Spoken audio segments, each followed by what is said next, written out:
जैसा कर्म करोगे वैसा ही फल प्राप्त होगा। यह कहावत हम सब ने बहुत बार अपने जीवन में सुनी होगी, लेकिन क्या सच में आप दिल से मानते हैं कि अच्छे कर्मों का फल अच्छा ही होता है? अंदर से कोई स्पष्ट उत्तर नहीं आ रहा होगा, क्योंकि हम अपने आसपास ऐसे बहुत से लोगों को देखते हैं जो जीवन भर अच्छे कर्म करते रहते हैं, लेकिन इसके बावजूद भी उन्हें अच्छे फल प्राप्त नहीं हो पाते। एक नौजवान कड़ी मेहनत करता है किसी परीक्षा में पास होने के लिए, लेकिन उस परीक्षा के परिणाम में उसे निराशा ही हाथ लगती है। तो इससे तो यही सिद्ध होता है कि जिन महापुरुषों ने ऐसा कहा है कि अच्छे कर्मों का फल अच्छा ही होता है, या तो वो महापुरुष गलत थे या फिर हम कर्मों का लेखा जोखा समझ ही नहीं पाते। पर चिंता मत करिए, क्योंकि आज की कहानी सुनने के बाद कर्मों के बारे में आपकी सोच, आपकी दृष्टि एकदम स्पष्ट हो जाएगी। पुराने समय की बात है, किसी गांव में श्यामू और राधे श्याम नाम के दो भाई रहते थे।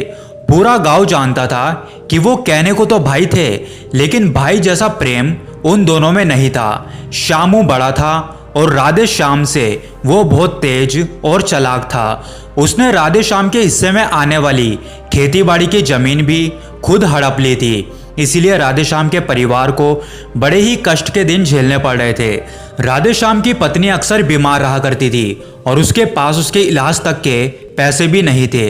लेकिन अपने भाई से विपरीत राधे श्याम बड़े ही शीतल स्वभाव का इंसान था और वो कभी भी किसी के साथ बुरा नहीं करता था।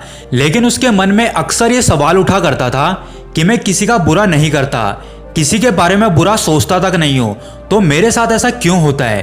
क्यों मेरी पत्नी हमेशा बीमार रहती है? क्यों मेरे पास इतना भी धन नहीं है कि मैं अपना जीवन अच्छे से चला सकूं?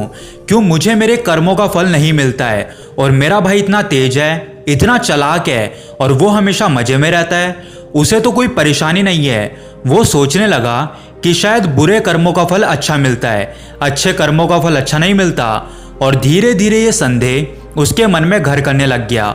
उसी गांव से कुछ दूर एक सन्यासी अपनी कुटिया बनाकर रहा करता था।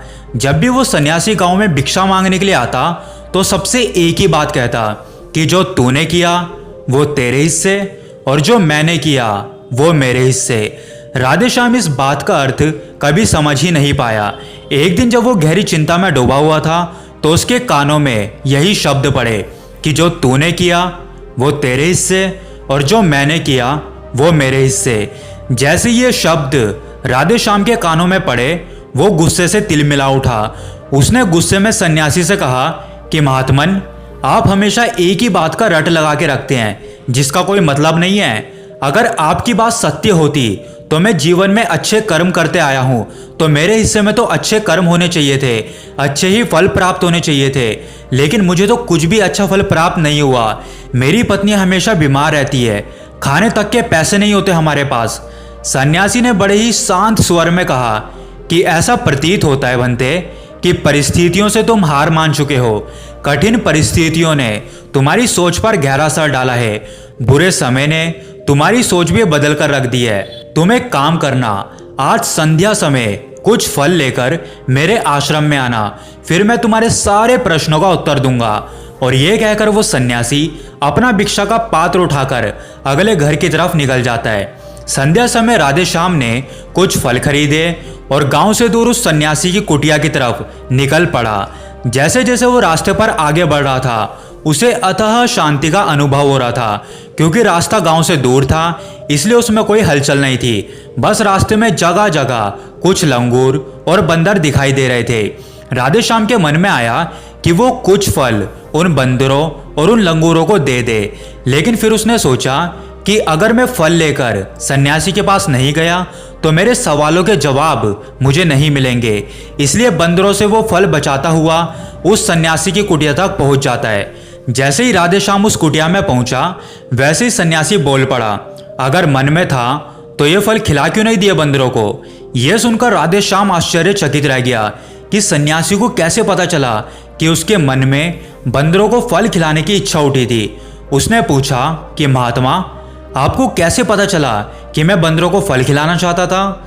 सन्यासी ने बड़े ही शांत स्वर में कहा कि जरूरी ये नहीं है कि मुझे कैसे पता चला, हम तो सन्यासी हैं, सबके मन की बात पढ़ लेते हैं। जरूरी ये बात समझना है कि जिस तरह एक बछड़ा हजारों गायों के बीच में अपनी माँ को ढूंढ लेता है, उसी प्रकार कर्म अपने कर्ता को ढूंढ ही लेता है। ये कर्म मेरे हाथों ही होना लिखा था। और ये कहकर सन्यासी ने उसके हाथ से फल लिए और बंदरों को खिलाना शुरू कर दिए।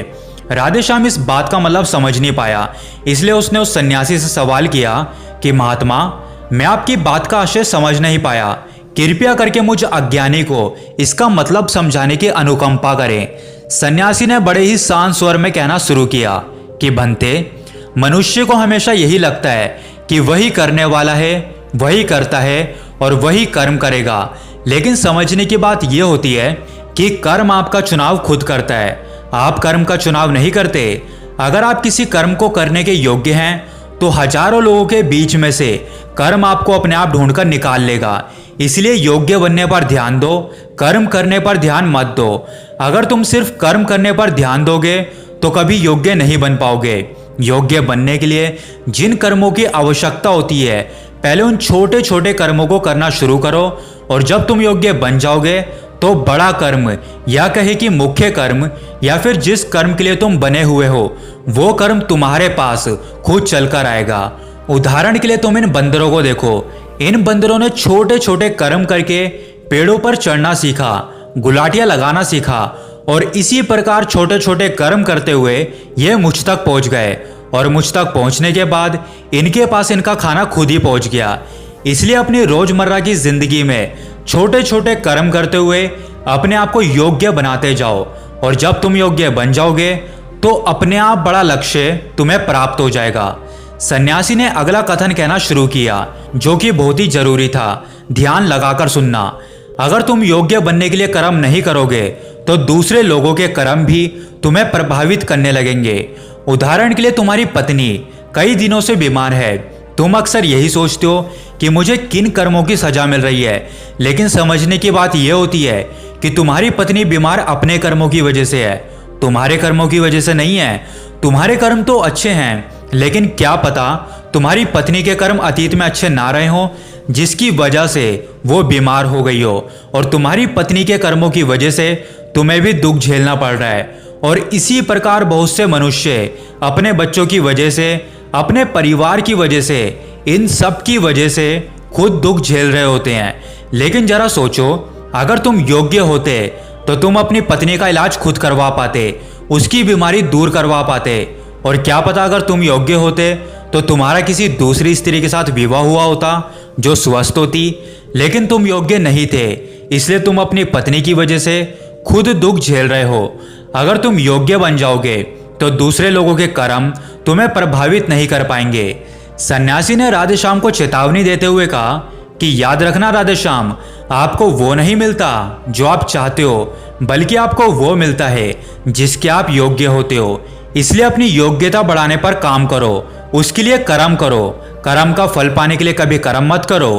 राधेश्याम ने सन्यासी से हाथ जोड़कर एक सवाल पूछा कि महात्मन, मुझे ये बताने की अनुकंपा करें कि मैं अपनी योग्यता किस प्रकार बढ़ा सकता हूं ताकि मेरा मुख्य कर्म मुझको खुद ढूंढ सके।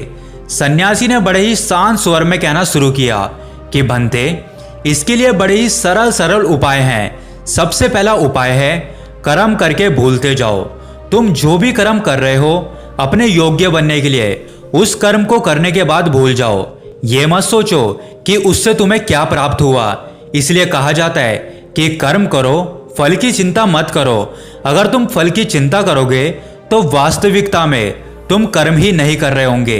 अक्सर मनुष्य की पीड़ा का ये एक बहुत बड़ा कारण होता है। वो सोचता है कि मैं कर्म तो अच्छे कर रहा हूं, लेकिन मुझे फल प्राप्त नहीं हो रहे हैं, और ये पीड़ा उसके मन को ठेस पहुंचाती रहती है, उसको अपने लक्ष्य से भटकाती रहती है। किसी कर्म को करने के बाद अपना आंकलन जरूर करें, लेकिन फल की चिंता ना करें। राधेश्याम ने सन्यासी से सवाल किया कि महात्मा, मैं अपना आंकलन कैसे कर सकता हूँ। सन्यासी ने उत्तर दिया कि बनते, जब भी तुम कोई काम पूरा करते हो तो काम पूरा करने के बाद खुद से ये सवाल पूछो कि क्या इस काम को करते समय तुम्हारा पूरा ध्यान इसी काम पर टिका हुआ था या तुम्हारा ध्यान कहीं और भटक रहा था। इस तरह तुम खुद का आंकलन कर पाओगे कि तुम कितने ध्यान के साथ उस काम को कर रहे थे, और जितने ध्यान के साथ तुम किसी कर्म को करोगे उतनी ही तुम्हारी योग्यता बढ़ती जाएगी। और अगर तुम यूं ही बस पूरा करने के लिए किसी कर्म को करते रहोगे तो उस कर्म से तुम कभी भी योग्य नहीं बन पाओगे। वो कर्म तो पूरा हो जाएगा लेकिन उसका फल तुम्हें प्राप्त नहीं होगा। इसलिए अपना आंकलन इस प्रकार करो कि तुम्हारा ध्यान वहां पर टिका हुआ था या नहीं था, या तुम्हारे विचार तुम्हें कहीं और भटका ले गए थे। और कोशिश करो कि तुम्हारे विचार अगली बार जब तुम ये कर्म करो तो उसी कर्म पर टिके रहें, इधर उधर ना भटकें। राधे श्याम ने इस पर एक सवाल पूछा कि महात्मन, जब भी हम कोई कर्म करते हैं तो हमारा मन विचारों से ग्रस्त हो जाता है, वो तरह तरह की बातें सोचने लगता है, तो हम किस तरह अपने मन को एक ही कर्म पर टिका कर रख सकते हैं? इसके लिए कोई उपाय बताएं। सन्यासी ने इसका उत्तर देते हुए कहना शुरू किया कि भंते, जब भी तुम किसी कर्म को करते समय अपना पूरा भाव उसमें डाल देते हो तो तुम्हारे विचार उसी कर्म पर केंद्रित रह सकते हैं। पूरी निष्ठा, प्रेम और सद्भाव के साथ किया गया कर्म तुम्हारे विचारों को इधर उधर भटकने नहीं देता। विचार तुम्हें तभी दूसरी दिशाओं में भागा ले जाते हैं जब तुम उस कर्म को पूरी निष्ठा के साथ नहीं करते, उसमें पूरा प्रेम नहीं डालते, उसमें पूरा भाव नहीं दिखाते। जब ये तीनों चीजें तुम उस कर्म में डाल देते हो तो स्वाभाविक रूप से तुम पूरी तरह उस कर्म में सम्मिलित हो जाते हो और तुम्हारा मन और मस्तिष्क एक ही जगह पर टिका रहता है। इसके बाद सन्यासी ने अपनी बात खत्म करते हुए कहा कि अगर कोई इंसान, कोई मनुष्य इन उपायों का सही तरीके से इस्तेमाल करता है, इनका पालन करता है, तो वो किसी भी कर्म के लिए अपने आप को योग्य बना सकता है। और एक बार अगर वो योग्य बन जाता है तो उसी बछड़े की भांति उसका कर्म उसे अपने आप ढूंढ लेता है।